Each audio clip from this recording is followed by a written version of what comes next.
School না পড়েই যদি কলেজে ভর্তি হওয়া যায়, এই নিয়ম যদি চালু কারা করতেছে আমরা জানি না। তবে এই যদি শিক্ষা ব্যবস্থা হয় তাহলে মানে জাতি মেধাশূন্য হয়ে যাবে। আপনি তাহলে আর পড়াশোনার দরকার হবে না। জাতি টোটালি মেধাশূন্য হয়ে যাবে। এবং আমরা একজন সচেতন নাগরিক হিসাবে, শিক্ষিত নাগরিক হিসেবে আমরা এইটার প্রতিবাদ করতেছি, নিন্দা জানাই। যারা এই সিদ্ধান্ত নিয়ে আগাচ্ছে তারা এই বাঙালি জাতিকে একটা মেধাশূন্য করার জন্য এই পরিকল্পনার থেকে তাদের সরে আসার জন্য বিনীতভাবে আহ্বান জানাচ্ছি। এটা শুনে আমি নিজেও অবাক হয়েছি যে স্কুল পাস না করে সরাসরি কলেজে ভর্তি হওয়া যাবে, কিন্তু এই প্রথা চালু হওয়াতে আমি মনে করি আমাদের এই শিক্ষা ব্যবস্থা মুখ থুবড়ে পড়বে এবং শিক্ষা ব্যবস্থা যে আপডেট হওয়ার কথা সেটা তো আপডেট না হয়ে এটা আরও নিম্নের দিকে চলে যাবে। যে আগেকার যে পূর্বের যে নিয়ম ছিল ওই নিয়মের যে আমরা অনুসরণ করে যেভাবে আমাদের ছেলেমেয়েরা স্কুল কলেজে ভর্তি হতো সেভাবে ভর্তি হওয়া উচিত, ভর্তি হবে। সেই প্রথা আগেকারই প্রথা চালু রাখা দরকার বলে আমি মনে করি। আসসালামু আলাইকুম। আসলে এই যে প্রথা চালু হচ্ছে যে শিক্ষা ব্যবস্থায় ওই স্কুলে 2টা বিষয় ফেল করার পরে তারপরে গিয়ে তারা নতুন কলেজে ভর্তি হবে, এই বিষয়টাকে আমরা আসলে কোনোভাবেই মেনে নিতে পারছি না। কারণ এটা করা উচিতই না। কারণ 10 বছরের শিক্ষা ব্যবস্থার পর তারপরে কিন্তু আমরা এসএসসি পাশ করি, ভালো রেজাল্ট নিয়ে যেভাবেই হোক সব বিষয়ে পাশ করে তারপরে নতুন কলেজে যাব, সেটাই হওয়া উচিত। আগেরকার দিনে যেই নিয়মটা চালু হয়ে আছে আমরা মনে করছি সরকার এই ব্যবস্থা আবার পুনর্বহাল করবেন, এটা আশা রেখে ভালো থাকবেন। আল্লাহ হাফেজ। অ্যাকচুয়ালি বাংলাদেশের যে শিক্ষা ব্যবস্থা এমনিতে ধস নামছে এবং পড়াশোনার যে কারিকুলাম যেগুলো আমরা দেখতেছি এটা কিন্তু আমাদের আমলে যে পড়াশোনা করেছি এবং বর্তমান যে কারিকুলাম এর মধ্যে আকাশ পাতাল পার্থক্য।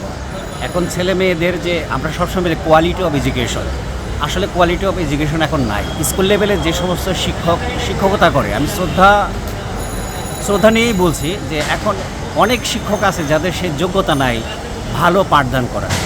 আর এখন যদি স্কুল পাস শেষ করে কলেজে ভর্তি হয় তাহলে বাংলাদেশের অবস্থা তথৈবচ হবে এবং আমরা কোয়ালিটি এডুকেশন পাবো না, কোয়ালিটি স্টুডেন্ট পাবো না, কোয়ালিটি লিডার পাবো না, কোয়ালিটি শিক্ষকও পাবো না এবং শিক্ষার 12টা বেড়ে যাবে। Thank you.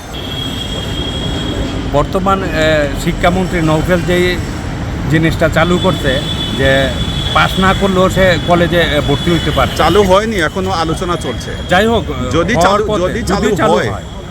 চালু হয় তাহলে তো শিক্ষার প্রয়োজন হয় না, সব লোকে তো এমনিই আপনার পাস করতে পারে।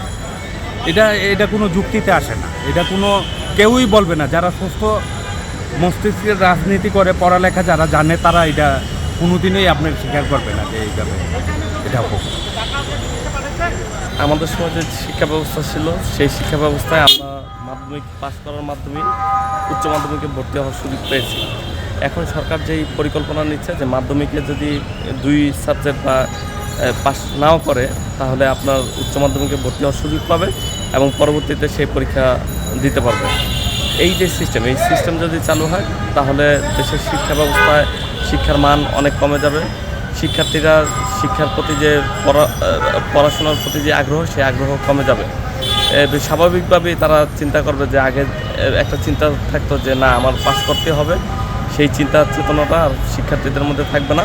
তারা অলসতার মধ্যে পড়ে যাবে এবং শিক্ষা ব্যবস্থায় অনেক অভাবনীয় ক্ষতি হবে। কথা বলছি এখন সিনিয়র সাংবাদিক বাসির জামাল ভাইয়ের সাথে। উনার প্রতিক্রিয়া কী এবং কীভাবে দেখছেন বিষয়টা একটু জানাবেন। এসএসসিতে 2 বিষয় ফেল করলেও পরবর্তী ক্লাসে ভর্তি হতে পারবে এমন একটি সিদ্ধান্ত নাকি হচ্ছে শুনলাম।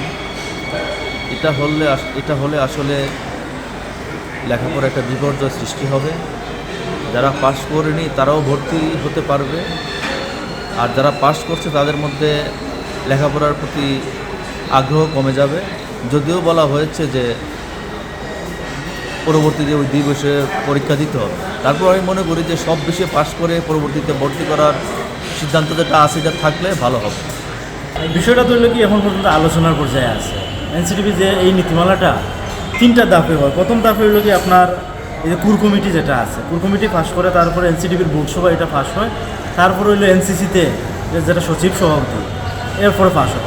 এই যে বিষয়টা হলো প্রথমে কোর কমিটিতে পাস হয়েছে, কোর কমিটিতে এটার পাশাপাশি আরেকটা পাস হয়েছে, মানে পরীক্ষা পদ্ধতি, যেটা হলো 5 ঘন্টা পরীক্ষা হবে, 1 ঘন্টা লিখিত পরীক্ষা, 4 ঘন্টা হলো ব্যবহারিক। বিষয়টা হলো কি এখন পর্যায়ে এখন পর্যন্ত হয়েছে না। যদি 2 বিষয়ে পাস হয়, এটা যেমন পজিটিভ আছে নেগেটিভ দিকও আছে। পজিটিভ দিকটা হলো কি মানুষ ধরেন 1 বছর তার গ্যাপ পড়লো না। নেগেটিভ দিকটা হলো কি মানুষ লেখাপড়ার প্রতি ছাত্রছাত্রীরা উৎসাহ বা আগ্রহ হারাই ফেলবে। হ্যাঁ, এসএসসিতে পড়ার প্রতি মানে এখন যে পরীক্ষা মানে যে সিস্টেমটা আছে, সিস্টেমগুলো পড়ার প্রতি মানে খুব নাই, মানে প্র্যাকটিক্যাল পড়া খুব নাই, ব্যবহারিক বেশি, মানে করে করে যেটাই শিখা, প্র্যাকটিক্যাল মুখস্থ করা বা এটা নাই। যদি এটা থাকে মানে এই 2 সাবজেক্ট যদি ফেইলের সুযোগ দেওয়া হয়, তাহলে মানুষের পড়ার প্রতি খুবই আগ্রহ কমবে। হ্যাঁ,